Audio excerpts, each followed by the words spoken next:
A ver, 30 más 30 más 25. Uy, hola amigos y amigas de cuarto de secundaria. ¿Se han dado cuenta que los recibos de luz y agua están saliendo un poco más altos de lo normal ahora que pasamos más tiempo en nuestros hogares? Haciendo cuentas, creo que en mi familia vamos a tener que hacer un reajuste presupuestal. Como seguro no soy la única que está pasando por esto, hoy en Aprendo en Casa conversaremos sobre el uso adecuado de algunos recursos económicos, como el agua potable o la energía eléctrica que usamos en nuestros hogares. Pero antes vamos a nuestro Rappi Noticiero.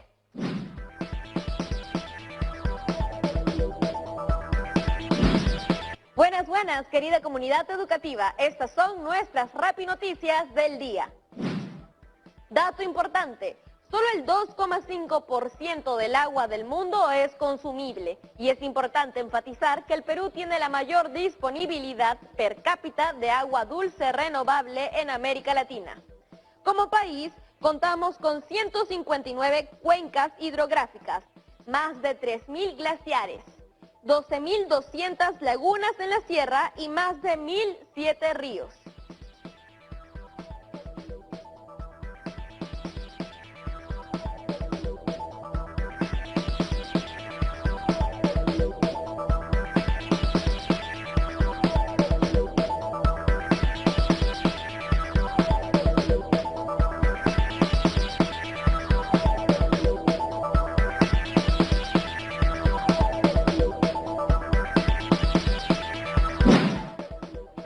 De personas en Perú no tienen acceso a agua potable y la cosa se agrava en zonas rurales.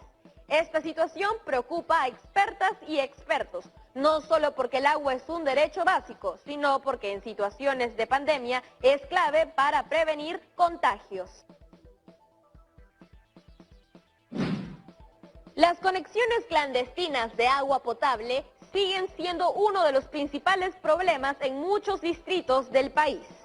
La cantidad de agua potable que fue robada a través de conexiones clandestinas en Lima y Callao en el 2016 pudo abastecer a 3.000 familias en esos 12 meses. El proyecto Comunidades Iluminadas de la empresa social Power Mundo promueve el uso de lámparas solares en comunidades campesinas. Esto no solo genera un uso adecuado de un recurso como la luz, sino que al reemplazar las velas y mecheros de petróleo por energía solar, las familias mejoran la calidad del aire en sus viviendas y reducen riesgos de incendio dentro de casa. Según el Instituto Nacional de Estadística e Informática, el índice de producción del sector electricidad disminuyó en 5,98% en el mes de julio de este año, lo cual significa una disminución en la cantidad de energía eléctrica y la posibilidad de que este recurso no llegue a algunos hogares. Esto fue Rappi Noticias.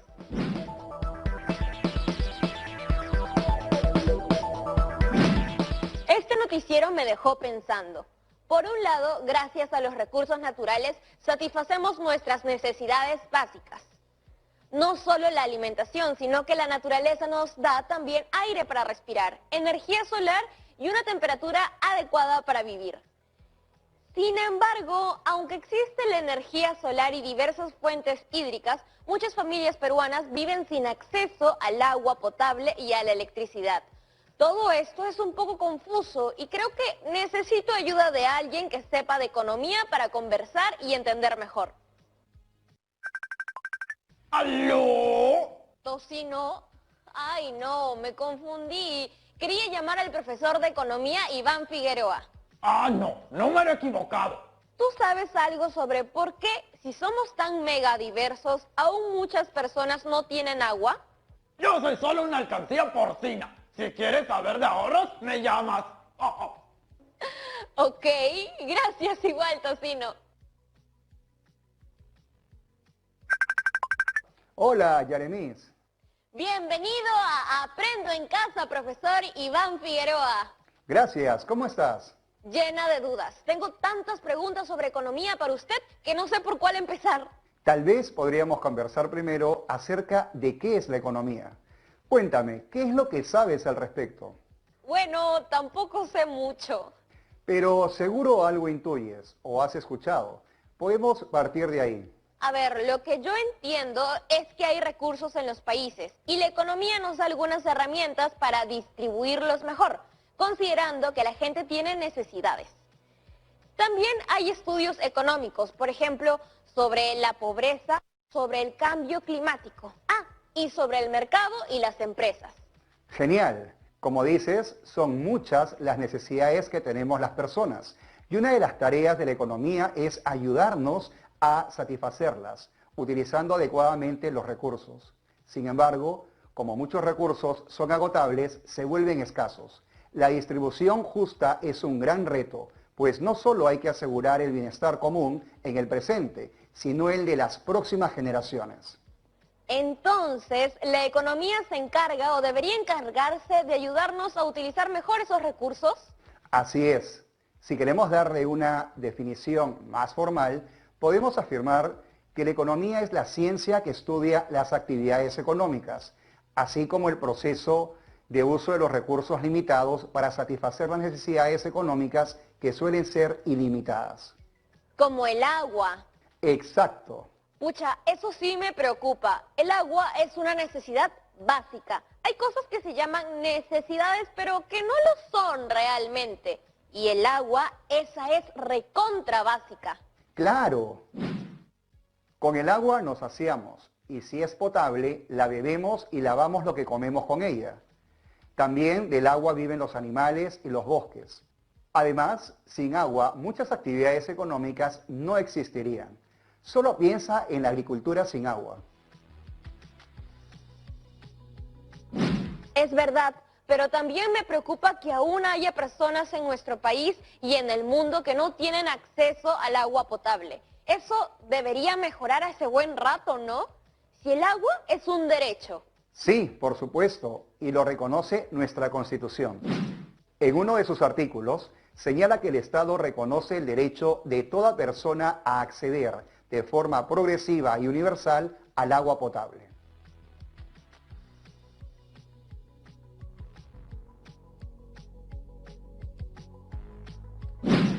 Sí, profesor Iván, pero hoy en el Rappi Noticiero vimos que esto no está garantizado en varios países del mundo.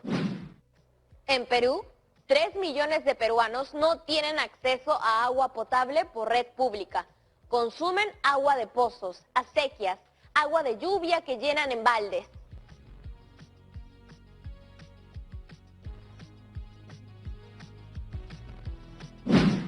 Es verdad, y también hay que preguntarnos por cómo es el acceso de los que sí tienen agua potable. ¿A qué se refiere con eso? Es que tener acceso a la red de agua no es lo mismo a un acceso continuo las 24 horas del día. Las estadísticas no detallan mucho al respecto y es importante reflexionar sobre esto también. Su buen punto. No había pensado en eso, profesor. Me preocupa un poco que muchas personas no accedan a agua potable. Claro, es preocupante, porque aquellas personas deben cargar agua desde el río o un pozo hasta sus casas, o esperar que llegue el camión cisterna para comprarla. Y esa agua no es adecuada para el consumo humano. Además, que tiene un costo mayor.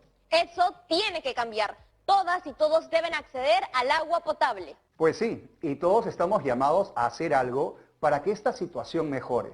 Debemos poner en práctica nuestro rol como ciudadanas y ciudadanos del Bicentenario, haciendo un uso adecuado del agua potable, no desperdiciándola, revisando periódicamente nuestras conexiones en casa para saber si no tenemos fugas de agua, denunciando las malas prácticas como las conexiones clandestinas y la venta ilegal de agua potable, promoviendo que nuestras familias y amigos repliquen estas prácticas. De todas maneras, profesor Iván, ni dudarlo. Yo les tengo harta fe. Ahora, tengo una pregunta. ¿Por qué no es igual agua a secas que agua potable? Son dos cosas muy distintas. De hecho, A veces una dice, Pero si somos un país con tantas fuentes naturales de agua, debería ser fácil tener agua potable. Te explico. El agua de los ríos, lagos y fuentes naturales debe pasar por un proceso de transformación para llegar a nuestros hogares. Profesor, ¿y qué hay de la electricidad? También es básica. Claro, muy necesario. Uno de los objetivos de desarrollo sostenible al año 2030 es garantizar que todas las personas accedan a una energía asequible, segura, sostenible y moderna. Todos los gobiernos del mundo tienen ese compromiso. Pucha, profesor, pero esos son objetivos hasta el 2030 y hay que apurarnos si queremos alcanzar la meta. Faltan solo 10 años. Sí, y hay que considerar que para que recursos tan importantes como el agua y la electricidad lleguen a nuestros hogares, hay varios procesos. Deben pasar por un proceso de extracción, transformación y distribución, en los que intervienen muchos bienes y servicios. ¿Bienes y servicios? Así es, te cuento un poco más sobre eso. Los bienes son todos los medios, principalmente los materiales, capaces de satisfacer las necesidades humanas. Por ejemplo, un libro es un bien. Por otro lado, los servicios son las distintas actividades que realizan las personas o grupos para atender a otras. Pensemos en el servicio de una biblioteca. Ah, ya. Ahora sí, más claro, imposible. Es lo máximo, profesor Iván. Ahora debemos ir a la pausa. Aprovechen para hidratarse y verificar si hay algún foco o artefacto que debe ser apagado en casa.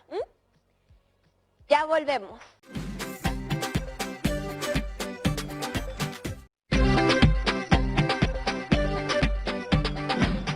Estamos de vuelta en Aprendo en Casa. Yaremis, ¿por dónde estás? Aquí, profesor Iván, fui a llenar mi botella de agua porque en el programa se habla mucho y hay que refrescar la garganta. ¿En qué nos quedamos? En los bienes y servicios, por ejemplo, la electricidad y el agua potable son recursos, pero accedemos a ellos a través de los servicios de abastecimiento. Ah, sí, profesor. ¿Y por qué pagamos por el acceso a estos servicios? ¿No es un derecho tenerlos? Es una buena pregunta. Depende de la gestión de cada país y también de su recaudación de impuestos. En algunos países, el acceso a los servicios de agua y electricidad son gratuitos para personas de bajos recursos y el resto de habitantes paga según su consumo. Claro, de esa manera se garantiza que todos puedan tener agua potable, que el dinero no sea un obstáculo. Sí, e incluso en el Perú hay municipios que establecen tarifas diferenciadas, luego de hacer un análisis para saber cuánto pueden pagar las personas. Por ejemplo, ¿en qué regiones? En Moquegua existe la figura del subsidio cruzado, un esquema que hace posible que los usuarios de menores recursos no paguen la tarifa real de servicio y obtengan un mayor subsidio que la población de mejores ingresos. ¡Wow! ¿Y cómo identifican quiénes son las personas con menos recursos? Usan información del Sistema de Focalización de Hogares del Ministerio de Desarrollo e Inclusión Social. ¡Qué interesante eso! Espero que siga replicando en muchas partes, además de las campañas de sensibilización sobre uso consciente de los recursos. Sí, como el agua potable es un recurso escaso, es mejor prevenir y hacer un uso eficiente del agua desde ya. Ah, yo siempre, me baño máximo en 3 canciones. ¿Cómo es eso? Pongo música en mi celular y no me demoro más de lo que dura escuchar 3 canciones. Buena idea. Ahora, volviendo al tema de por qué el acceso a recursos como el agua potable o la energía eléctrica cuestan, quisiera conversar contigo acerca de los distintos tipos de capital. Sí, por favor. Me imagino que para que estos recursos lleguen a mi domicilio se requieren de bienes y servicios a su vez, ¿no? Algo así. Para que cada bien o servicio llegue a nosotros, se requiere del esfuerzo de muchas personas, lo que llamamos capital humano. También hace uso de diversos materiales e insumos, lo que se denomina capital físico. La suma de estos bienes y servicios requeridos tienen un costo. Esto representa el capital financiero. Todo ello se muestra en nuestros recibos de luz y agua. Mira, en este gráfico se muestran los factores que se consideran para determinar el precio por el servicio de electricidad para consumidores residenciales. Ah, ya. En mi consumo se considera el costo de generación, transformación y distribución de los recursos naturales. Ahora entiendo. Te pregunto entonces, ¿cómo hacemos un uso responsable de nuestros recursos como el agua y la electricidad en el hogar? Bueno, está la clásica de apagar la luz en lugares donde no hay nadie. También la de cerrar el caño mientras te lavas los dientes. Esas son dos fijas. ¿Y si le ponemos más creatividad? Se me ocurre que, salvo que realicemos actividades que sean físicamente agotadoras, tal vez no es necesario bañarnos todos los días. También que no tenemos que dejar el celular cargando toda la noche. Mejor hacerlo de día y así nos damos cuenta cuando ya cargó. Ah, y también pienso que debemos ser más cuidadosos en la ropa que elegimos. Uy, con eso me perdí. ¿Por qué mencionas la ropa? Bueno, es que estuve viendo que la producción de jeans requiere de muchos litros de agua. Como un jean está hecho de algodón, se gasta cerca de 8.000 litros de agua en el proceso de cultivo de algodón que se usa para un solo jean. También se usa mucha energía eléctrica para hacerle los acabados. Encima, un montón de empresas que no actúan de manera responsable liberan el agua contaminada en el mar, luego de los procesos químicos de teñido.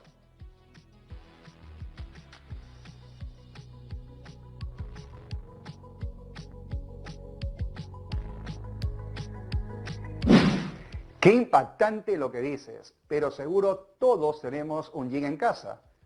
¿Cuál es tu consejo? Pues creo que solo ser conscientes de todo el agua que se invirtió en ellos y que lo mejor que podemos hacer es usar lo que ya tenemos o evaluar darle una nueva vida antes de decidir comprar unos nuevos. También podemos ponernos creativos, cortar, pegar, decorar.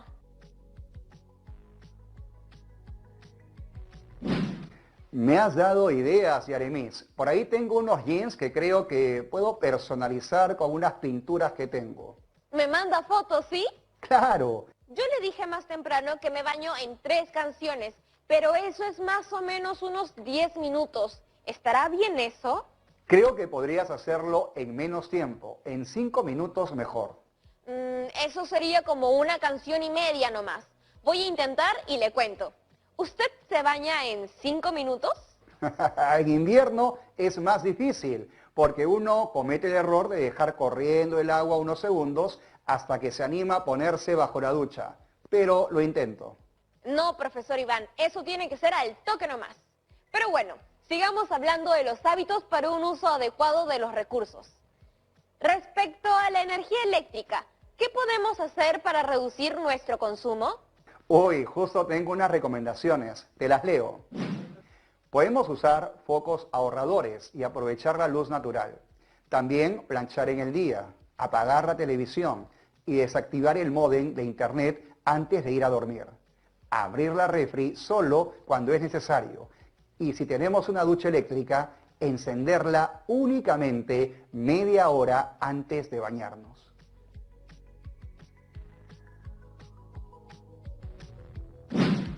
¡Qué buenas ideas! Facilitas de aplicar. También he escuchado que las instalaciones eléctricas del hogar, cuando son muy antiguas, pueden subir nuestro consumo de luz. ¿Será eso verdad? Claro, un cableado en mal estado no solo puede subir tus gastos, sino generar cortocircuitos y estos a su vez incendios. Profesor, me imagino que en nuestro país hay organismos encargados de supervisar la prestación de los servicios de agua y energía eléctrica, ¿no? Sí, tenemos 2 instituciones que asumen esta labor reguladora en nuestro país, SUNAS y OSINERMIN. La SUNAS es la Superintendencia Nacional de Servicios de Saneamiento, un organismo regulador que, actuando de manera técnica e imparcial, contribuye a la prestación de calidad de los servicios de agua potable y saneamiento. Por otro lado, esta OSINERMIN una institución pública encargada de supervisar que las empresas de sectores eléctricos, hidrocarburos y minero cumplan las disposiciones legales en sus actividades.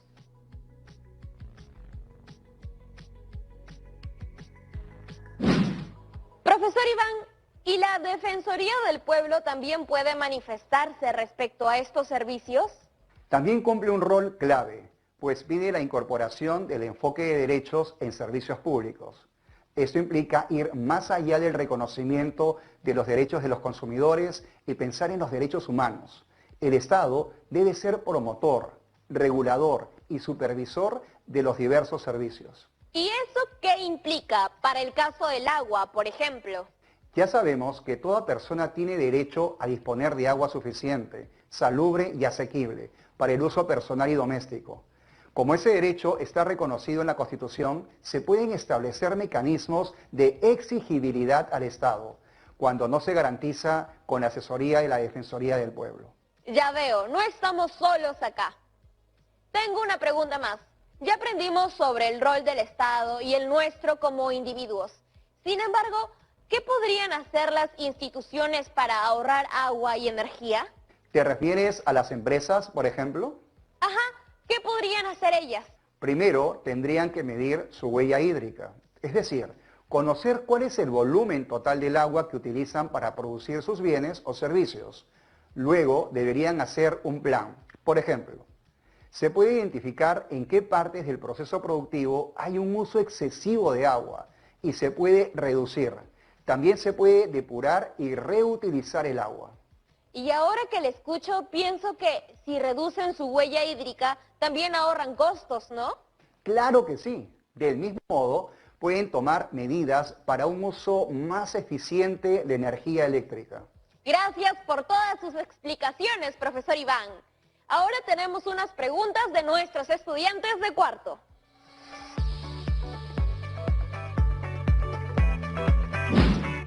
Hola, me llamo Tania y mando saludos a mi promoción de cuarto de mi colegio e institución educativa Naciones Unidas. Y mi pregunta es, ¿qué tipo de energías hay además de la eléctrica? ¿Alguna es más ecoamigable? Sí hay, y se les llama energías alternativas. Algunos ejemplos son la energía solar y la energía eólica, que genera electricidad con ayuda de la fuerza del aire. Va otra pregunta.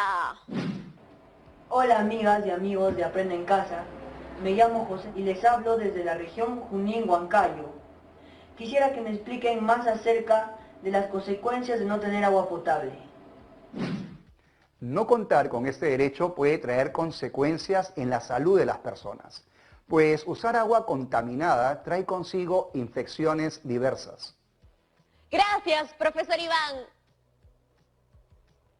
Hemos llegado a la parte final del programa y como siempre, antes de despedirnos, les dejamos un reto.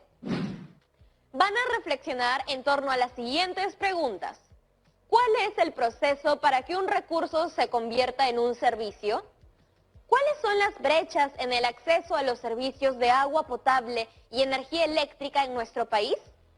¿Por qué un uso inadecuado de estos recursos puede afectar el derecho de otras personas? Luego, elaboren un texto argumentativo sobre la importancia del uso adecuado de estos recursos.